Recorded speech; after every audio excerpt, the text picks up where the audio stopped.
The ink was barely dry on the closing papers when I stepped out onto the deck of my new house in Nag's Head.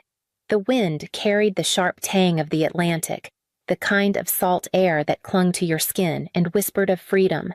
For the first time in years, I let myself breathe as though the air belonged to me. The house wasn't extravagant, just weathered shingles, wide windows, and a view of the dunes that bent gracefully toward the water. But it was mine, a space I had carved from years of quiet labor, a declaration that I no longer lived under anyone's shadow. The phone rang before I'd even set down the folder with my deed. Marcella's name lit up the screen. My sister's voice came through sharp, practiced in command, leaving no space for me to speak. "We'll arrive in 3 hours with 22 of my in-laws. Clear the rooms. Fix meals for everyone. We're staying 2 weeks." Her words landed not as a request, but as a decree, as though the house had always been hers. I stood in the empty living room, the ocean spilling light across the bare floorboards, and felt a familiar sting tighten in my chest. I knew this tone. I had grown up with it, bent beneath it, learned to quiet myself while she barked orders that our parents always rushed to fulfill. Still, I didn't answer right away. I let her words echo against the walls that had never known her, never sheltered her. The house was mine, bought with my savings, my effort, my name etched cleanly on the deed. On the outside, I stayed steady, my voice, even when I finally said, "I hear you, Marcella," inside. Something else stirred an old ache, mixing with a steel I hadn't felt in years. I ended the call and stared at the horizon, the water restless but constant. 3 hours. That was the time she had given me, and I already knew it would be enough. As I stood in the quiet of my beach house, the past rose up like the tide, dragging me back to Raleigh, where Marcella and I first learned our roles. She was the fire, always demanding, always certain the world owed her a place at the head of the table. I was the patient one, smoothing sharp edges, holding silence when silence seemed the only way to keep peace. Our parents encouraged it without realizing, praising her boldness, excusing her tantrums, and leaning on me to be the steady one who didn't make trouble. I remember birthday dinners where Marcella insisted on the biggest slice of cake, and my parents would laugh, handing it over. I remember school projects where she bragged loudly about what she hadn't done, and I was the one up late finishing it, too tired to protest. By the time we reached high school, the pattern was fixed. Marcella pushed, I yielded. She demanded, I delivered. And when our parents died years later, nothing changed, it only hardened. Marcella seized control of the estate, speaking as though she alone carried the family name. Relatives deferred to her. I became the background figure, the sibling who never fought, the one assumed to agree. My words rarely landed.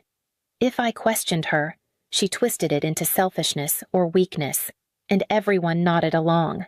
I slipped into the role so deeply that I hardly recognized the quiet bitterness building inside me. That phone call in my beach house was not new. It was the same voice that had dictated my life since childhood, expecting compliance. But as the waves crashed outside my window, I realized the ground beneath me had shifted. The deed in my folder wasn't just paper. It was proof that I had finally stepped out from the long shadow of her control.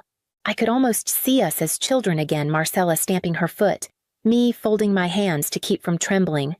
Yet here, in Nag's Head, it wasn't fear that filled me. It was a kind of calm resolve I had never known, the sense that I could finally decide what role I would play. And with 3 hours ahead of me, I was already choosing. When our parents passed, I believed grief might soften Marcella's grip. That loss might teach her to share. Instead, it gave her more room to tighten her hold. The estate was divided on paper, but in practice, Marcella spoke as if everything bore her name alone. She carried herself like the heir apparent, a queen without crown or consent. Relatives nodded, neighbors deferred, and I, tired from years of smoothing arguments, kept quiet longer than I should have. The family farm in Johnston County went first. It had been my father's pride. rows of soybeans and corn stretching past the horizon. I wanted to keep it, or at least lease the land so it stayed in production. Marcella insisted on selling. Too much work, she said, though she'd never lifted a hand in the fields. Within months, it was gone, parceled to developers, flattened for tract housing. Then the house in Raleigh. Our childhood rooms still smelled faintly of cedar from the old closets. I suggested restoring it, even living there while we figured out what came next. Marcella brought in contractors within weeks, tearing down walls, gutting the rooms. By the time she was finished, the place was unrecognizable, our memories scrubbed as though they were stains. I stood by through each decision, my protests brushed aside with a laugh or a sharp word. She called it practical. I knew it for what it was: control. The same pattern that had shaped us since we were children, piece by piece. What could have been shared was swallowed by her certainty. The beach house was supposed to be different. It wasn't inherited, wasn't tied to our past. It was bought with my money. The result of years of shifts at Duke Regional, of living frugally while others assumed I had nothing of my own. I imagined it as a clean slate, a place free of Marcella's reach. But her call reminded me she didn't need to own the deed to lay claim. Entitlement had always been her currency. And now, with the Atlantic outside my window and 3 hours ticking down, I understood that I couldn't let history repeat itself again. I knew the trap the moment I hung up. If I told Marcella no directly, it would spiral the way it always had. She would raise her voice, twist my refusal into cruelty, and by the time the shouting settled, I would be the one branded ungrateful or selfish. That had been the rhythm of our lives, her demanding, me defending, and everyone else nodding along as if her version of events was the only truth. But this house was not a shared inheritance. It was mine, a line drawn in ink and witnessed by law. I could not let her turn it into another battlefield where I came away the loser. For once, I would not fight on her terms. I pulled out the folder I'd carried since closing and flipped through the notes I had scribbled in the margins. During the process of buying, I'd gathered names, local services, management companies, contacts in case I ever wanted to rent the house seasonally. I had thought of them as possibilities for the future. Now they became tools for survival. I called a property manager in Nag's Head, explained I needed the house booked immediately, and asked if he had tenants ready. He did tourists waiting for an opening, willing to pay above market for a last-minute stay. We set the contract in motion. Then I called a catering company in Kill Devil Hills, arranging food delivery that very evening. Last, I placed a call to a moving crew, requesting they be on standby in case I needed help with linens and furniture. With each call, a strange calm settled in me. I wasn't panicked, wasn't racing. I was deliberate, precise, as though every year of silence had been preparing me for this moment. Marcella had given me 3 hours. That was enough. When I set the phone down, the house seemed to steady around me. The ocean beyond the glass sounded less like a threat and more like a promise. For the first time, I wasn't waiting for her storm to pass. I was preparing for it. I moved through the house slowly, room by room, letting my hand graze the bare walls as if to anchor myself. Each space was still unmarked by furniture or family photographs, a blank canvas waiting for me to decide what it would hold. I paused in the largest bedroom, picturing the view Marcella would have claimed for herself, barking orders while everyone else fell in line. The thought no longer filled me with dread, it only sharpened my resolve. The property manager called back within the hour. A family from Virginia Beach had been desperate for a 2-week rental and would arrive that evening. They had already wired the deposit higher than market rate for the last-minute booking. His tone carried both surprise and respect when I agreed without hesitation. I could hear the clicking of his keyboard as he confirmed the paperwork. The house would be ready, he promised, and he would arrive personally to oversee the handoff. I hung up and walked into the kitchen. The counters gleamed, empty except for my folder and the stack of papers I had carried from Raleigh. I opened the envelope I had kept hidden for years, photocopies of withdrawals Marcella had made from the family trust. transactions written under my name when I was too weary to fight. I remembered the nights I'd come home from Duke Regional after double shifts, smelling of disinfectant and exhaustion, while she drained accounts I had helped build. I slid the documents into the fireproof safe I had tucked into a closet. They weren't just records, they were proof that I hadn't imagined the theft, that my silence had a cost. I wasn't ready to use them, not yet, but knowing they were close by steadied me more than the locked door or deed.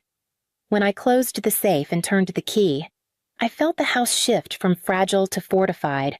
The rooms no longer seemed vulnerable. They felt prepared, and so was I, as the sound of distant tires on the highway reminded me the hours were slipping away. The first car rolled into the driveway just as the sun began its slow dip toward the water. Within minutes, more followed. A caravan of minivans and SUVs spilling onto the street until the curb was jammed with unfamiliar license plates.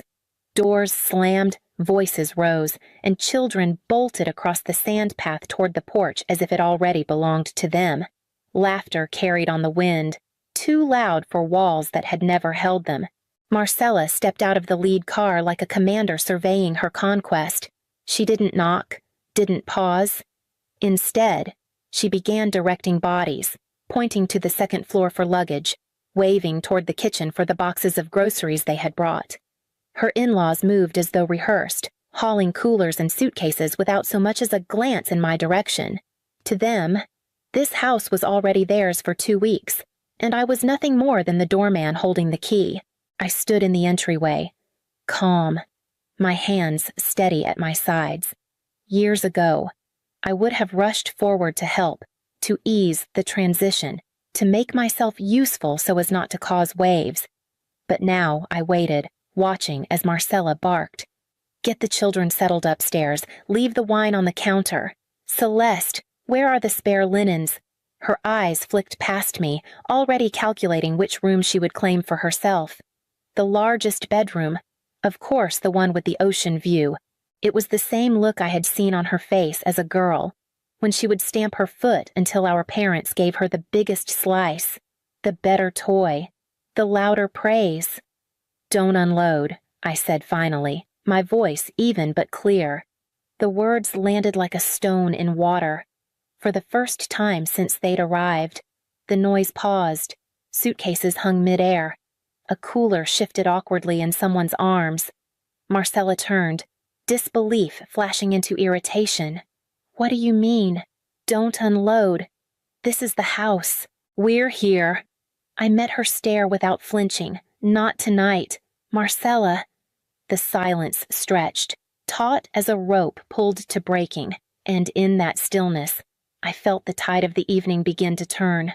Marcella's eyes narrowed, her voice slicing through the heavy pause. What are you talking about?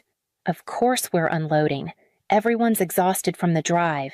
She snapped her fingers at one of the cousins, urging him toward the staircase. I didn't move. The house is booked, I said, steady as the tide outside. Paying guests arrive tonight. You'll need to take your things back to the cars. For a moment, no one reacted, as if my words were in a language they couldn't translate. Then confusion rippled across the group. A few of the in-laws shifted uncomfortably, glancing at one another, the weight of their coolers suddenly awkward in their arms. One cousin muttered, almost under his breath, "We didn't know. Right on cue." The property manager appeared at the end of the drive, clipboard in hand, his shirt crisp, his stride brisk.